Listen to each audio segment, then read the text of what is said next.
কেমন আছেন সবাই? আশা করি সবাই ভালো আছেন। আজকে আমরা নতুন এক জিনিস শিখব, সেটা হচ্ছে যে টেক্সট ফাইল থেকে কিভাবে আমরা ডেটা নিয়ে কাজ করতে পারি এবং সেখান থেকে কিভাবে ডেটা সার্চ করতে পারি তা দেখব। আর আমাদের ফাইনাল প্রজেক্টটা হবে এরকম, যে এখান থেকে আমরা যা সার্চ করব তার এগেইনস্টে যে ইনফরমেশনগুলো আছে তা আমরা মানে শো করাবো। যেমন আমি এখানে আমার ইউজার নেম দিয়ে সার্চ দিয়েছিলাম, তো তারপরে আমাকে দেখাচ্ছে যে ওয়েলকাম মোহাম্মদ আল মামুন রোকন, মানে আমার পুরো নামটা দেখাচ্ছে। সো এটা আমরা দেখব এবং এটাই আমরা পুরো প্রজেক্ট ধরে এটাকে বানাবো। তো প্রথমে চলুন আমরা একটা ফাইল ক্রিয়েট করে নিই, যার নাম দেব search.php। সেভ করি। এখন এখানে আমরা বেসিক মার্কআপগুলো লিখে ফেলি HTML5-এর। এখানে আমার যেহেতু আমার লোকাল ফাইলেই CSS-টা আছে, সুতরাং আমি আর ওয়েবসাইট মানে ডিরেক্টলি রিডাইরেক্ট করাইতেছি না, ইন্টিগ্রেট করাইতেছি না। JS-টাও আমার এখানে দেয়া আছে, যদিও JS আমাদের লাগবে না। আমার মিনিফাইড ভার্সনটা এখানে লেটেস্ট মিনিফাইড ভার্সনটা দেয়া আছে, তাই এখান থেকে আমরা একই কাজ করব। লিঙ্কগুলোকে আমরা রিমুভ করে দিই, এই স্ক্রিপ্টের দরকার নেই। আর ডিফল্টভাবে বুটস্ট্র্যাপের এই ইয়ারটাকেও দরকার নেই। আমরা কন্টেইনার নেই, এর মাঝে আমরা ফর্ম একটা ক্রিয়েট করি।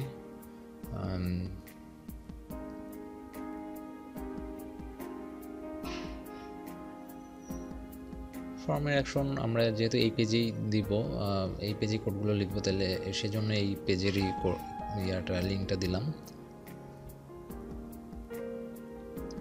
লেবেল সার্চ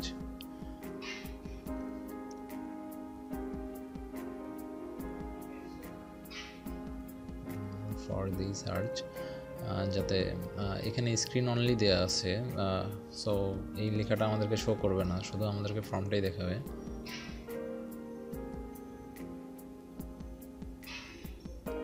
প্লেস হোল্ডারে দিই জেমস সার্চ টেক্সট,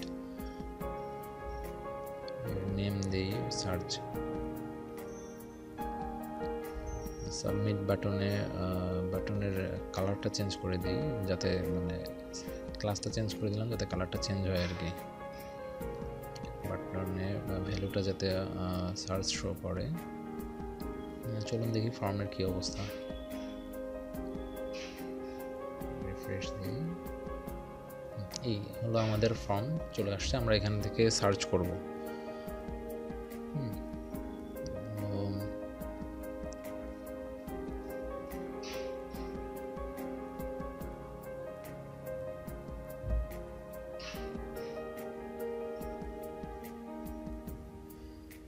আমাদের PHP কোডগুলো লিখবো, সো তার জন্য PHP ট্যাগ ওপেন করি।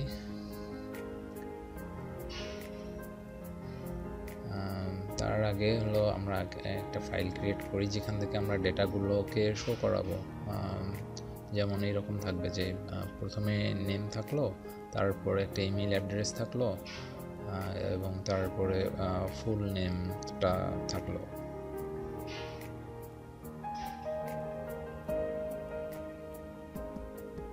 এটাকে সেভ করি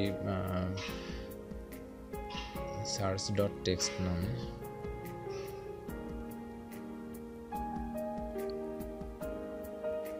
এরকম আমরা আরও কিছু ডেটা নিতে পারি।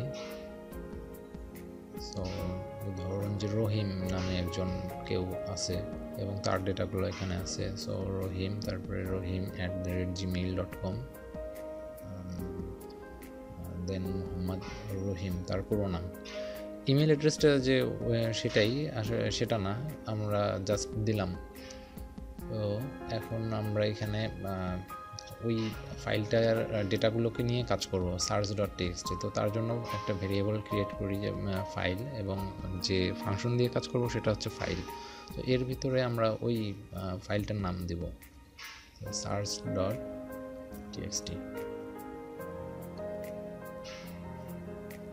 একটা ডেটা নামে আরেকটা ভেরিয়েবল নেই এবং এটাতে ব্ল্যাঙ্ক একটা অ্যারে ক্রিয়েট করে রাখি, কারণ এটা এই ডেটা দিয়েই আমরা পরে ডেটাগুলোকে রাখবো এর মাঝে। এই কারণে একটা ব্ল্যাঙ্ক অ্যারে আগেই ক্রিয়েট করে রাখলাম যাতে পরে ভ্যালুগুলো শুধু অ্যাসাইন করতে পারি।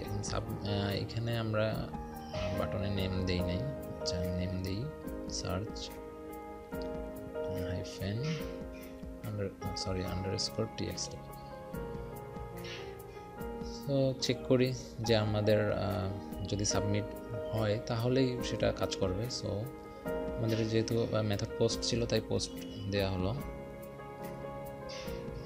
এখন আমরা ওই যে সার্চটা হচ্ছে আর কি ফিল্ডে আমরা যেটা নিব, তো সেটার জন্য একটা ভেরিয়েবল ক্রিয়েট করলাম ইউজার আন্ডারস্কোর সার্চ দিয়ে। এখানে ভ্যালুটা আমরা অ্যাসাইন করে দিই নেম, অ্যাকচুয়ালি নেমটা আমরা এখানে পেস্ট করে দিই যাতে আমাদের এক্স্যাক্ট জিনিসটাই আসে।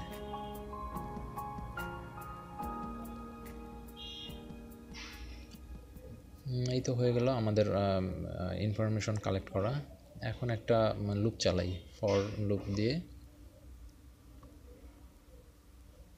i is equal 0 i less than, এখানে একটা কাউন্ট নামে একটা ফাংশন দিয়ে কাজ করাবো যাতে হলো আমাদের ওই যে ফাইলটা যে দিলাম সো সেটা যাতে হলো সবগুলো লাইনকে সে কাউন্ট করতে পারে সেটার জন্য। তো i++ এবার হলো লিখবো যে হলো মানে ডেটাগুলো তো আমরা এখন কাউন্ট করলাম, এখন সেটাকে ইয়াতে রাখবো। তার জন্য অবশ্য আগে আরেকটা কন্ডিশন চেক করাই যে ফাইল যে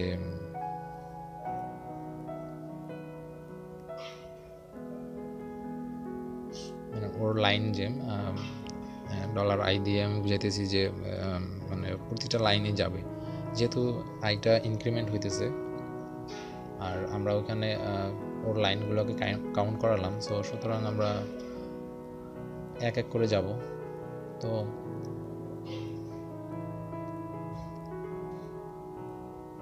ডাটা জিরোতে আমরা যেহেতু অ্যারে জিরো থেকে শুরু হয়, সুতরাং ডাটা জিরোতে আমরা জিরো ইন্ডেক্সে আমরা ওই ফাইলের যে ফার্স্ট যে ভ্যালুটা আসলো যে i is equal 0 এটা আসবে।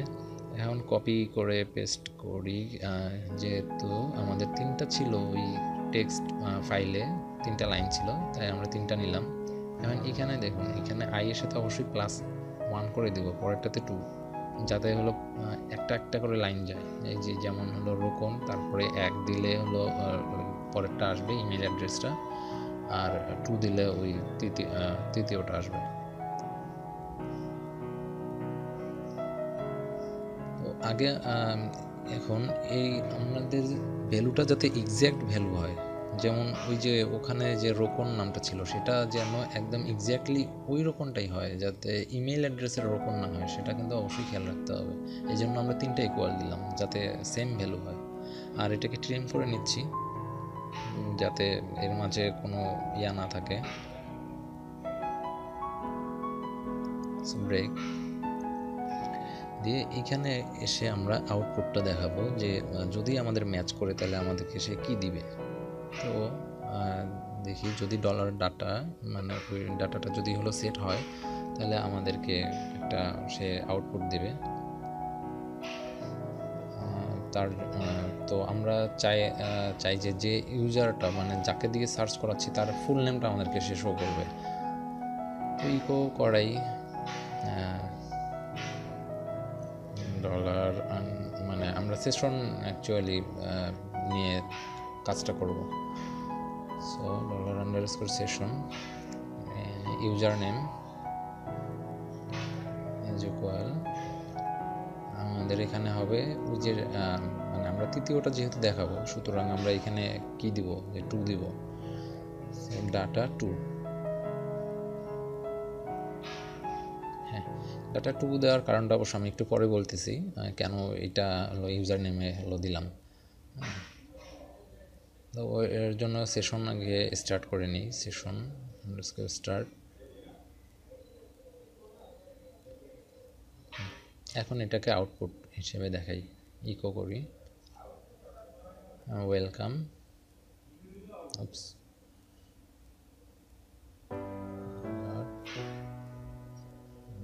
Session sorry user name.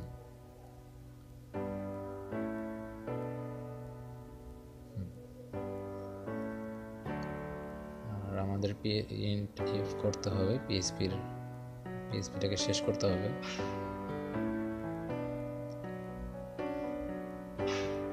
চলুন দেখি কাজ করে কিনা।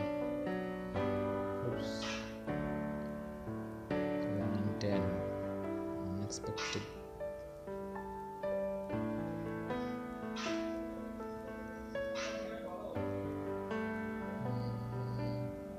ও আচ্ছা, আমি এখানে যে ট্রিম করার সময় একটা ব্র্যাকেট দিয়ে নিয়েছিলাম, কিন্তু পরে আর দেওয়া হয়নি, ক্লোজ করা হয়নি, এই কারণে এররটা।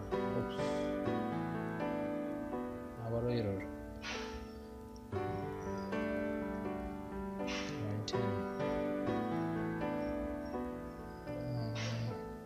সবই তো ঠিক আছে। হ্যাঁ, ইউজার সার্চ যে ভেরিয়েবলটা এখানে আমরা ধরছি সেটাকে আসলে আগে ডিক্লেয়ার না করার কারণেই এই প্রবলেমটা হইতেছে। সো আমরা এটাকে আগে ডিক্লেয়ার করে নিই ফাঁকা ভ্যালু দিয়ে। সো কপি করি। আচ্ছা,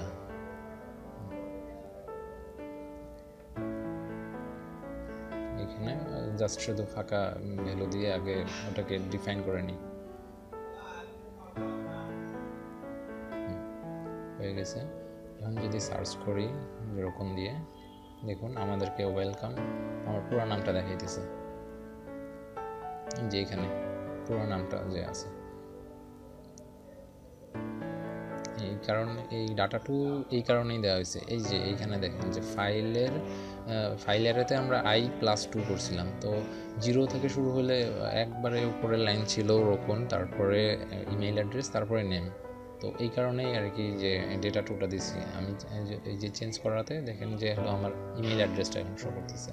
আমি যদি রহিমেরটাও দেখি, রহিমের ইমেল অ্যাড্রেসটাই আমাকে দেখাবে। তো টুই থাক আমাদের, যাতে এটা দেখায়, নাম দেখায়। আচ্ছা, তো এভাবে করে আমরা ডেটাগুলোকে নিয়ে কাজ করতে পারি। আর এই ডেটাগুলোকে দিয়ে আমরা লগ ইন ফর্ম বানাতে পারি, যাতে করে হলো আমাদের ডেটাবেজে না গিয়েও আমরা টেক্সট ফাইল থেকেই ইনফরমেশনগুলোকে নিয়ে মানে ইনফরমেশন চেক করে নিতে পারি। তো ধন্যবাদ, সবাই ভালো থাকবেন।